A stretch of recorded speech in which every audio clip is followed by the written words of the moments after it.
जय हिंद दोस्तों। तो दोस्तों एक बार फिर से स्वागत है आप सभी का आपके अपने YouTube channel exam official by Veer में। यह चैनल आप ही लोगों के लिए डेडिकेटेड है ताकि यहाँ से अच्छी सफलता दी जाए। अभी हम प्रयासरत है दोस्तों।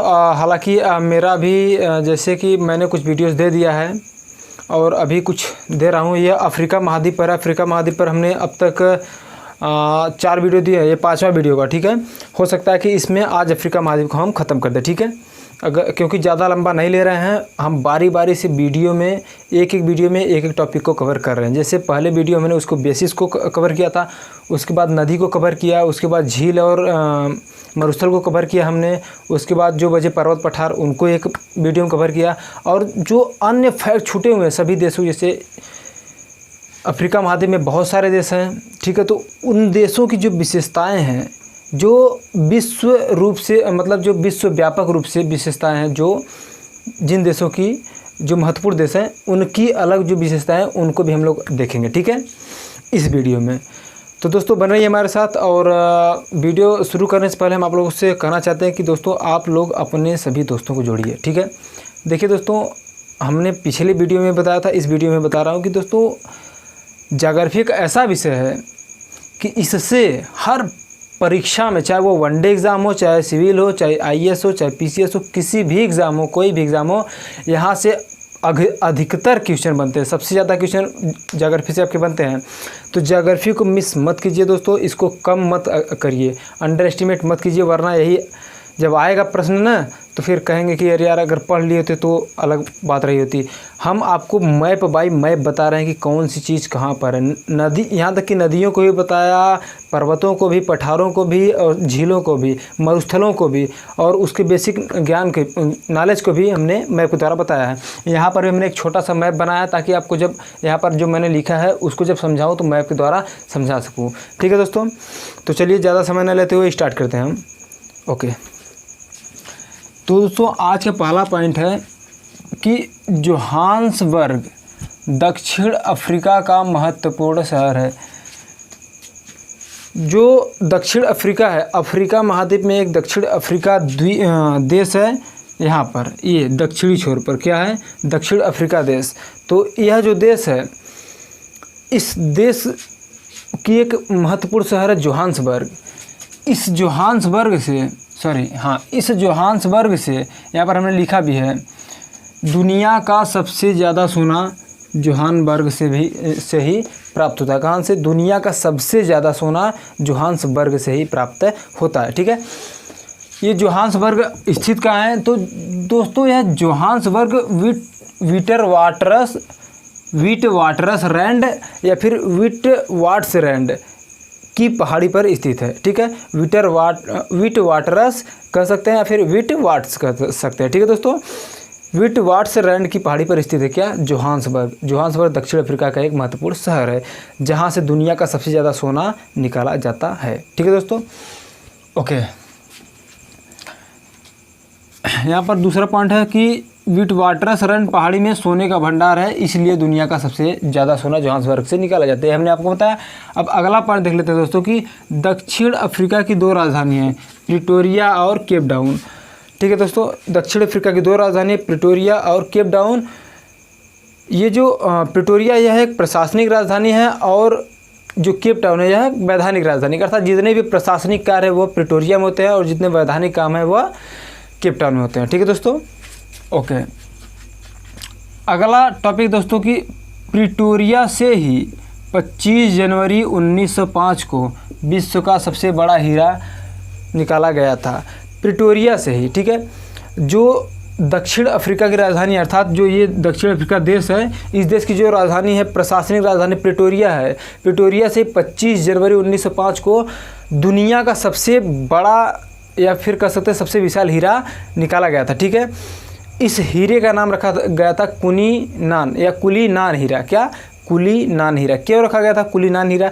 क्योंकि इस हीरे की खोज जिस व्यक्ति द्वारा हुआ था उसका नाम ही था कुलीनान, इसीलिए उसी के नाम पर इसका नाम रख दिया गया कुलीनान हीरा। यहाँ पर हमने इसको डिस्क्राइब किया, इसका यहाँ पर इसका नाम लिखा है कुलीनान हीरा हमने। ठीक है, ओके दोस्तों, उम्मीद करते हैं कि आप लोग समझ में आ रहे हो, क्योंकि दोस्तों कहीं से भी कुछ भी पूछ सकता है। देखिए परीक्षा है, परीक्षा में कौन सा टॉपिक पूछेगा कोई भरोसा नहीं है। यहाँ पर हमने जैसे आपको बताया कि कुलीनान हीरा, अब पूछ देगा कुलीनान हीरा किस महाद्वीप से पाया गया था, तो महाद्वीप ही सबसे बड़ी बात हो जाएगा। अच्छा कुलीनान हीरा, फिर सोचेंगे अच्छा एशिया है कि यूरोप है कि ऑस्ट्रेलिया, ऐसे सोचते रहेंगे। इससे सोचने से अच्छा है कि दोस्तों यहाँ पर जान लीजिए, एक बारी पढ़ लीजिए, दोबारा पढ़ने की ज़रूरत नहीं होगी। प्रिटोरिया से ही 25 जनवरी 1905 को विश्व का सबसे विशाल हीरा कुलीनान हीरा निकाला गया था। ठीक है दोस्तों, अब दोस्तों जान लेते हैं कि ये जो प्रिटोरिया है, प्रिटोरिया को ही अब क्या कहते हैं, स्वाने। प्रिटोरिया का नाम बदल के अब कर दिया गया है स्वाने। ठीक है, ओके दोस्तों। अगला टॉपिक है दोस्तों कि अफ्रीका महाद्वीप का बोत्सवाना और कांगो देश हीरा उत्पादन में विश्व में क्रमशः दूसरे एवं तीसरे नंबर पर है। कौन कौन सा, बोत्सवाना एवं कांगो देश। अफ्रीका महाद्वीप में बोत्सवाना एवं कांगो देश, ये दोनों देश विश्व में हीरा उत्पादन में दूसरे और तीसरे नंबर पर है क्रमशः, अर्थात बोत्सवाना दूसरे नंबर पर, कांगो तीसरे नंबर पर है। तो सवाल खड़ा होता है दोस्तों पहले नंबर पर कौन है, तो पहले नंबर पर दोस्तों रूस है, रूस पहले स्थान पर है। हालांकि यहाँ पर ये एक लाइन चमक रहा होगा लाइट की वजह से, लेकिन बता देना, सुन लीजिए। हीरा उत्पादन में बोत्सवाना विश्व में दूसरे नंबर पर, कांगो तीसरे नंबर पर, जबकि रूस क्या है, पहले नंबर पर। दोस्तों रूस जो है एशिया महाद्वीप का देश है। ठीक है, ओके। अगला पॉइंट दोस्तों कि बॉक्साइट उत्पादन में अफ्रीका का गिनी देश विश्व में प्रथम है। बॉक्साइट उत्पादन में अफ्रीका का गिनी देश, गिनी की खाड़ी है ना, बताया था हमने, तो गिनी देश जो है वह बॉक्साइट उत्पादन में विश्व में प्रथम स्थान रखता है। ठीक है, बॉक्साइट उत्पादन में। ओके दोस्तों, अगला टॉपिक है दोस्तों कि अफ्रीका महाद्वीप को भविष्य का महाद्वीप भी कहते हैं। अफ्रीका महाद्वीप को भविष्य का महाद्वीप भी कहते हैं। क्वेश्चन पुटअप हो सकता है कि भविष्य का महाद्वीप किस महाद्वीप को कहते हैं, अफ्रीका, ऑस्ट्रेलिया, एशिया या यूरोप, या फिर अन्य कोई और दे देगा, तो आपको चूज करना होगा। ठीक है दोस्तों, किस महाद्वीप को भविष्य का महाद्वीप कहा जाता है, अफ्रीका महाद्वीप को। ठीक है, भूलिएगा नहीं, बिल्कुल नहीं भूलना है। ओके, तो अगला टॉपिक देखते हैं दोस्तों कि अगला पॉइंट है कि अफ्रीका में खतरनाक सीसी मक्खी पाई जाती है।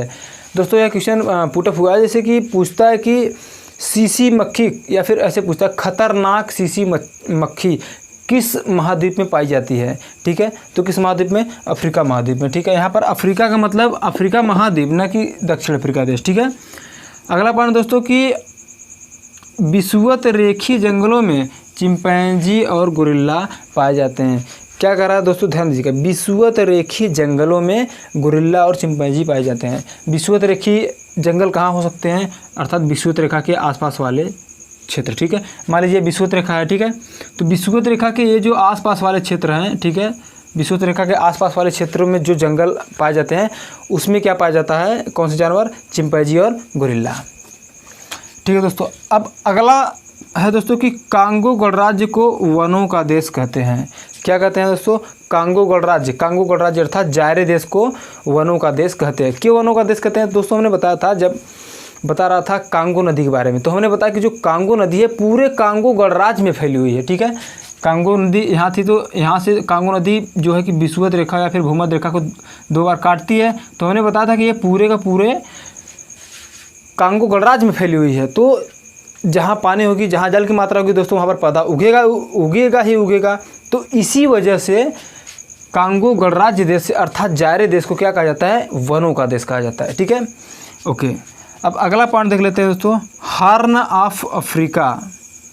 हॉर्न ऑफ अफ्रीका अफ्रीका के पूर्वी भाग को कहते हैं। ठीक है, हॉर्न ऑफ अफ्रीका अफ्रीका के पूर्वी भाग को कहते हैं। सबसे पहले तो पूछेगा कि हॉर्न ऑफ अफ्रीका अफ्रीका के किस भाग को कहते हैं, पूर्वी, उत्तरी, दक्षिणी या फिर मध्य, कोई भी पूछ सकता है। तो ध्यान रखिएगा पूर्वी भाग को कहते हैं। तो अगर हॉर्न ऑफ अफ्रीका पूर्वी भाग को कहते हैं तो हॉर्न ऑफ अफ्रीका के तहत कौन कौन से देश आते हैं, पूर्वी भाग में कुछ तो देश होंगे, तो उनको देख लेते हैं। 4 देश आते हैं। कितने देश, इथियोपिया, जिबूती, इरिट्रिया और सोमालिया। ठीक है, ये वाला जो एरिया है हॉर्न ऑफ अफ्रीका, ये देखिए सिंह की आकृति का बना हुआ ना, इसी के आधार पर इसका नाम रखा गया हॉर्न ऑफ अफ्रीका अर्थात अफ्रीका का सिंह। ठीक है, अफ्रीका का सिंह। तो ये जो अफ्रीका का सिंह है इसके तहत 4 देश आते हैं। कौन कौन से, इथियोपिया, जिबूती, इरिट्रिया और सोमालिया। ध्यान दीजिएगा, यहाँ पर क्वेश्चन पूछ सकता है कि हार्न ऑफ अफ्रीका के तहत कितने देश आते हैं, ठीक है, तो ध्यान दीजिएगा, ठीक है दोस्तों। ओके, अब अगला पॉइंट दोस्तों कि सर्वाधिक नगरीकृत देश। अफ्रीका महाद्वीप का सर्वाधिक नगरीकृत देश का नाम क्या है दोस्तों?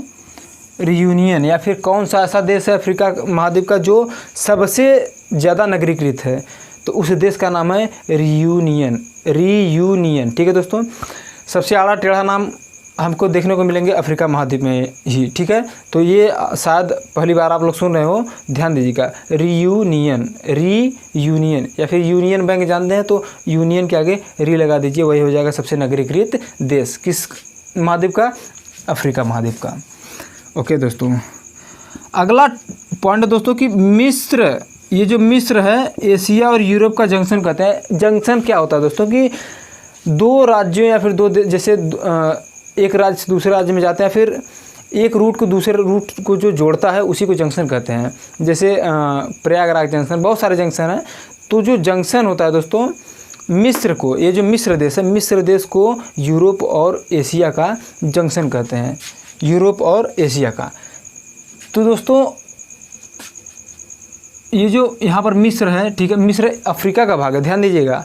भाग तो अफ्रीका का है लेकिन जंक्शन एशिया और यूरोप का होता है। क्यों होता है? क्योंकि जो मिस्र है, मिस्र के बाद ये वाला भाग है, इधर एशिया पड़ता है और इधर पड़ता है आपका यूरोप, ठीक है। इधर एशिया पड़ता है, इधर यूरोप। तो ये जो मिस्र है ये अगर देखेंगे तो एशिया से जुड़ा हुआ है, ठीक है। तो इसीलिए ये जो मिस्र है एशिया और यूरोप के मध्य जंक्शन का काम करता है, ठीक है। ओके दोस्तों, अब अगला टॉपिक देख लेते हैं। अगला पॉइंट है दोस्तों कि भूमध्य रेखीय झील तंत्र। भूमध्य रेखीय झील तंत्र के तहत कितने देश आते हैं, ऐसे पूछ सकता है, या फिर पूछ सकता है कि भूमध्य रेखीय झील तंत्र किन किन झीलों को कहते हैं। तो किन किन झीलों को कहते हैं दोस्तों? तुर्कान झील को, एल्बर्ट झील को, टंगनिका झील को और न्यासा झील को। ये 4 झीलों को भूमध्य रेखीय झील तंत्र के तहत रखा जाता है। या फिर कह सकते हैं कि प्रश्न ऐसे पूछेगा कि भूमध्य रेखीय झील तंत्र में कितने देश हैं? तो 4 देश हैं। कौन कौन से हैं? तुर्कान, एल्बर्ट, टंगनिका और न्यासा। इसको नोट कर लीजिएगा, एक सुव्यवस्थित नोट बना लीजिएगा, क्योंकि एक बार अगर नोट बना लेंगे तो बार बार काम आएगी, ठीक है। हर बार काम आएगी, बार बार तो नोट्स बनाना नहीं होता है। एक ही बार पढ़िए, एक ही बार बना के रख लीजिए, उसके बाद जब ज़रूरत हो, जब एग्ज़ाम आए तब पढ़ लीजिए, तब आपका तैयार रहता है, ठीक है दोस्तों। ओके, फिर आगे बढ़ते हैं। आगे दोस्तों एक है मैकरीन द्वीप, ठीक है, मैकरीन द्वीप। मैकरीन द्वीप पर ही मॉरिशस स्थित है। मॉरिशस देश हमने बताया था दोस्तों कि ये जो मॉरिशस है, यह मॉरिशस देश जो है द्वीपीय देश है, ठीक है, द्वीपीय देश है। तो ये जो मॉरिशस देश है किस द्वीप पर स्थित है? मैकरीन द्वीप पर। अर्थात जिस देश पर मॉरिशस स्थित है उस द्वीप का नाम क्या है? मैकरीन द्वीप है, ठीक है। ओके, और यहाँ का जो जलवायु है मैकरीन द्वीप का जलवायु क्या है? मानसूनी जलवायु। जैसे भारत में मानसूनी जलवायु पाई जाती है, जून आते ही केरल में दक्षिणी पश्चिमी मानसून आ जाती है, तो उसी प्रकार से यहाँ पर मानसूनी हवा पाई जाती है। मानसूनी जलवायु जो होती है मानसूनी होती है, कहाँ पर? मैकरीन द्वीप पर, अर्थात मॉरिशस में। और यहाँ की मुख्य फसल क्या है दोस्तों? गन्ना है, ठीक है। मॉरिशस की मुख्य फसल क्या है? गन्ना है। ओके दोस्तों, अब अगला टॉपिक है दोस्तों बारबरी स्टेटस। क्या है? बारबरी स्टेटस। तो बारबरी स्टेटस के साथ दोस्तों 3 देश शामिल हैं, मोरक्को, ट्यूनीशिया और अल्जीरिया। देखिए दोस्तों, हम जो आपको बता रहे हैं शायद ही यूट्यूब के इतिहास में आपको कोई ऐसा बताएगा, तो ध्यान दीजिए, ठीक है। ध्यान से पढ़िए, एक बार पढ़ लेंगे बार बार आपको पढ़ने की ज़रूरत नहीं होगी, ठीक है। ध्यान दीजिएगा, मोरक्को, ट्यूनीशिया और अल्जीरिया के उत्तरी भाग को क्या कहते हैं दोस्तों? बारबरी स्टेटस। अर्थात मोरक्को यहाँ है, अल्जीरिया यहाँ है और ट्यूनीशिया यहाँ है।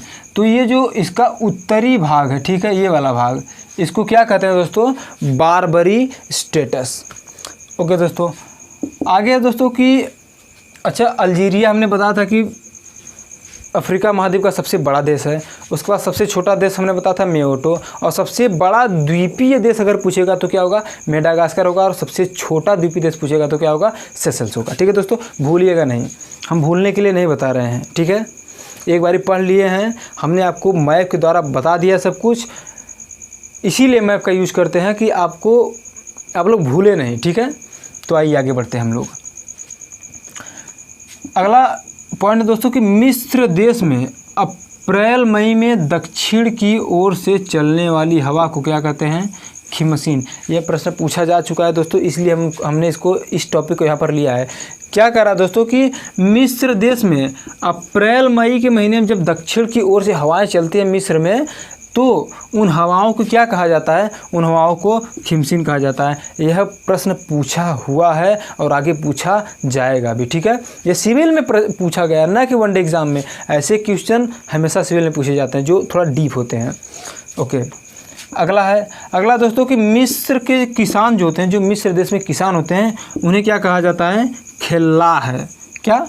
खेल्लाह है। अर्थात मिस्र देश में जो किसान होते हैं, वहाँ के जो खेती करने वाले लोग होते हैं, उन्हें खेल्लाह कहा जाता है, ठीक है दोस्तों। प्रश्न ऐसे पूछ सकता है किस देश के किसानों को खेल्लाह कहा जाता है? मिस्र, एशिया, मिस्र, रूस, अमेरिका, कुछ भी दे सकता है। तो ध्यान रखिएगा, किस देश के किसानों को खेल्लाह कहा जाता है? मिस्र देश के। ओके, अब अगला दोस्तों, अगला पॉइंट है कि विषुवत रेखा पर स्थित दो देशों, कौन कौन सा? कांगो और जायरे। जायरे का मतलब कांगो और कांगो गणराज्य। जायरे का मतलब कांगो गणराज्य प्लस कांगो में सदाबहार वन पाए जाते हैं। अर्थात ये जो विषुवत रेखा है, ठीक है, पहले गैबन पड़ता है, फिर कांगो गणराज्य, फिर केन्या, युगांडा, सोमालिया पड़ता है, ठीक है। तो ये जो कांगो और कांगो गणराज्य है, इस क्षेत्र में जो जलवायु पाई जाती है, फिर कह सकते हैं कि जो जलवायु पाई जाती है वो सदाबहार वन पाए जाते हैं। फिर यहाँ पर सदाबहार टाइप के वन पाए जाते हैं। कहाँ पर? विषुवत रेखीय क्षेत्रों में। कहाँ पर? किस देश में? कांगो और कांगो गणराज्य देश में, ठीक है। ओके दोस्तों, अब जब हम इसके थोड़ा सा और उत्तर में जाएंगे और इसके थोड़ा सा और उत्तर में जाएंगे, दक्षिण में जाएंगे, अर्थात ये जो सदाबहार वन वाला क्षेत्र है, जब उसके थोड़ा और उत्तर में जाएंगे और उसके थोड़ा और दक्षिण में जाएंगे, तो दोनों जगह सवाना जलवायु पाई जाती है। क्या? सवाना। कौन सी जलवायु दोस्तों? सवाना जलवायु पाई जाती है। सवाना। क्यों दोनों जगह वही जलवायु पाई जाती है? क्योंकि दोस्तों ये विषुवत रेखा अर्थात 0 अंश अक्षांश है। इसके ऊपर भी वही सेम जलवायु होगी, नीचे भी सेम जलवायु होगी, इसीलिए यहाँ पर भी सवाना जलवायु पाई जाती है और यहाँ पर भी, ठीक है। अब दोस्तों ये जो सवाना जलवायु है, अब इसके भी ऊपर जाएंगे और इसके भी दक्षिण में आएंगे, ठीक है। सवाना जलवायु के और उत्तर में जाएंगे और सवाना जलवायु के और दक्षिण में जाएंगे, तो हमें क्या मिलेगा? मरुस्थलीय प्रदेश मिलेगा, या फिर कह सकते हैं कि मरुस्थलीय जलवायुवीय प्रदेश मिलेगा, जैसे कि सहारा और कालाहारी। तो दोस्तों ये हमने आपको बताया कि पूरे उत्तरी अफ्रीका में क्या फैला हुआ है? सहारा मरुस्थल फैला हुआ है, और दक्षिण में क्या है? यहाँ पर कालाहारी मरुस्थल है, जो मैंने बताया था कि 3 देश में फैला हुआ है। किसमें? दक्षिण अफ्रीका में और बोत्सवाना में और नामीबिया में। ध्यान दीजिए, तीनों देश में। हालांकि कहीं कहीं मिलता है, बताया जाता है कि सिर्फ बोत्सवाना और दक्षिण अफ्रीका के से इसका स्पर्श या फिर इन्हीं की सीमा से लगा रहता है, लेकिन नहीं, सबसे ज़्यादा बोत्सवाना से, फिर अफ्रीका के, फिर नामीबिया से भी थोड़ा सा टच रहता है। इस बात को ध्यान दीजिएगा, ठीक है दोस्तों। तो अब इतना हो गया, अब और आगे देख लेते हैं, जो थोड़ा बहुत और छूटा है उसको भी देख लेते हैं, ठीक है दोस्तों। तो दोस्तों अगला टॉपिक है या फिर अगला पॉइंट है कि दक्षिण अफ्रीका के दक्षिणी क्षेत्रों में कौन सी जलवायु पाई जाती है दोस्तों? शीतोष्ण जलवायु। अर्थात जैसे हमने बताया था यहाँ पे कि मान लीजिए एक वैसे ही बना दे रहे हैं समझने के लिए, तो यह है दोस्तों, मान लीजिए अफ्रीका है, तो हमने बताया कि दक्षिण अफ्रीका के दक्षिणी क्षेत्रों में, और दक्षिण अफ्रीका कहाँ है? ये है। तो ये जो दक्षिण अफ्रीका के दक्षिणी क्षेत्रों में शीतोष्ण जलवायु पाया जाता है, ठीक है। शीतोष्ण जलवायु पाया जाता है। तो इस शीतोष्ण जलवायु को क्या कहते हैं? प्रेयरी, ठीक है। प्रश्न ऐसे पुटअप करता है कि दक्षिण अफ्रीका में पाए जाने वाले शीतोष्ण जलवायु को किस नाम से जानते हैं, या फिर कौन सी जलवायु कहते हैं? तो कौन जलवायु कहते हैं दोस्तों? प्रेयरी, ठीक है। क्या कहते हैं? प्रेयरी। ओके, ये जो जलवायु होती है दोस्तों, यहाँ पर हरी हरी घास होती है, लंबी लंबी मुलायम सी घास होती है, इसी घास के मैदान को क्या कहते हैं? प्रेयरी, ठीक है। ओके, अगला पॉइंट दोस्तों कि दक्षिण अफ्रीका में प्रेयरी जलवायु। यहाँ पर हम दक्षिण अफ्रीका कर रहे हैं तो एक मुख्य देश दक्षिण अफ्रीका की बात कर रहे हैं, ना कि अफ्रीका महाद्वीप की। ध्यान दीजिएगा इसको। दक्षिण अफ्रीका में प्रेयरी जलवायु को क्या कहते हैं? वेल्ड प्रदेश। हमने जो कहा कि पहली बात तो दक्षिण अफ्रीका के दक्षिणी छोर में क्या पाया जाता है? शीतोष्ण जलवायु। और इस शीतोष्ण जलवायु को क्या कहते हैं? प्रेयरी जलवायु। ठीक है, इस शीतोष्ण जलवायु क्या कहते हैं? प्रेयरी जलवायु। लेकिन शीतोष्ण जलवायु को प्रेयरी जलवायु तो कहते हैं, लेकिन इसी प्रेयरी जलवायु को दक्षिण अफ्रीका में क्या कहा जाता है? वेल्ड प्रदेश। क्या कहा जाता है? वेल्ड प्रदेश। ध्यान दीजिएगा, शीतोष्ण जलवायु को प्रेयरी जलवायु कह सकते हैं क्योंकि शीतोष्ण जलवायु में लंबी लंबी घास, मुलायम घास, जो पशुपालन करते हैं पशुओं के लिए अच्छी घास की उत्पादन होती है। ठीक है, अच्छी घास होती है शीतोष्ण जलवायु में। तो इस शीतोष्ण जलवायु के में जो घास होती है, या फिर हम ये कह सकते हैं शीतोष्ण जलवायु को क्या कहते हैं? प्रेयरी जलवायु। लेकिन दक्षिण अफ्रीका के संदर्भ में, या फिर हम कह सकते हैं दक्षिण अफ्रीका में प्रेयरी जलवायु को क्या कहते हैं? वेल्ड प्रदेश। क्या कहते हैं दोस्तों? वेल्ड प्रदेश कहते हैं। ओके, तो दोस्तों अब अगला पॉइंट है कि वेल्ड प्रदेश को क्या कहा जाता है? मक्का का त्रिभुज। ठीक है, वेल्ड प्रदेश को क्या कहा जाता है? जो प्रेयरी जलवायु है उसे क्या कहा जाता है? वेल्ड प्रदेश। तो अब वेल्ड प्रदेश को क्या कहा जाता है? मक्का का त्रिभुज कहा जाता है। क्या कहा जाता है? मक्का का त्रिभुज। क्यों कहा जाता है दोस्तों मक्का का त्रिभुज? क्योंकि यहाँ पर मक्का सर्वाधिक मात्रा में पाया जाता है। ठीक है, बहुत ही ज़्यादा मात्रा में यहाँ पर मक्का की उत्पादन होती है, इसलिए इसे क्या कहते हैं? मक्का का त्रिभुज। मक्का गांव की भाषा में बताया तो उसे जोनहरी कहते हैं। ठीक है, जोनहरी। ओके, अगला पॉइंट है दोस्तों कि दक्षिण अफ्रीका संसार का प्रमुख ऊन उत्पादक, क्या प्रमुख ऊन उत्पादक राष्ट्र है? क्या?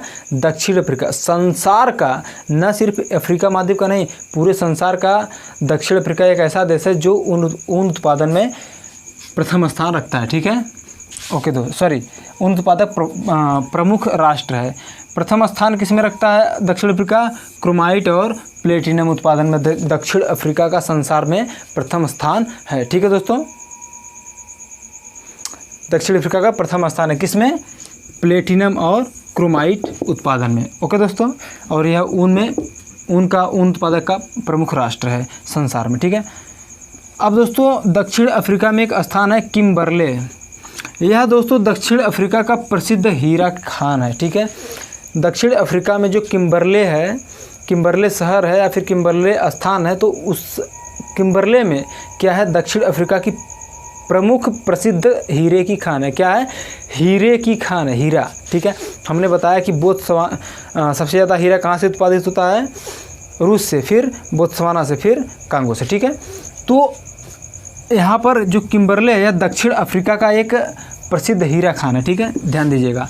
और लास्ट पॉइंट है दोस्तों इस अफ्रीका महाद्वीप की कि केप टाउन दक्षिण अफ्रीका का सबसे बड़ा पत्तन है। जो केप टाउन है वह तट पर है। ठीक है, दक्षिण अफ्रीका के तटीय भाग पर है स्थित है। क्या? Cape Town. केप टाउन हमने बताया कि दक्षिण अफ्रीका का क्या है? वैधानिक राजधानी भी है, लेकिन और उसके साथ साथ केप टाउन क्या है? सबसे बड़ा पत्तन मतलब बंदरगाह, जहाँ पर जहाज आकर के रुकते हैं, जहाँ पर जहाज़ों का निवास स्थान होता है। ठीक है दोस्तों, तो दोस्तों ये हो गया आपका अफ्रीका महाद्वीप समाप्त। अब हम लोग पढ़ेंगे उत्तरी अमेरिका महाद्वीप को। एशिया हमने पढ़ लिया, अफ्रीका पढ़ लिया। ठीक है दोस्तों, उसके बाद अब पढ़ेंगे उत्तरी अमेरिका। एशिया के जितने हमने पढ़ाया जितना कुछ, और अफ्रीका महाद्वीप का जितना पिछला वीडियो, सबका वीडियो डिस्क्रिप्शन में मैं दे दूंगा। ठीक है, तो अभी के लिए इजाज़त दीजिए दोस्तों, तब तक के लिए जय हिंद, जय भारत, नमस्कार।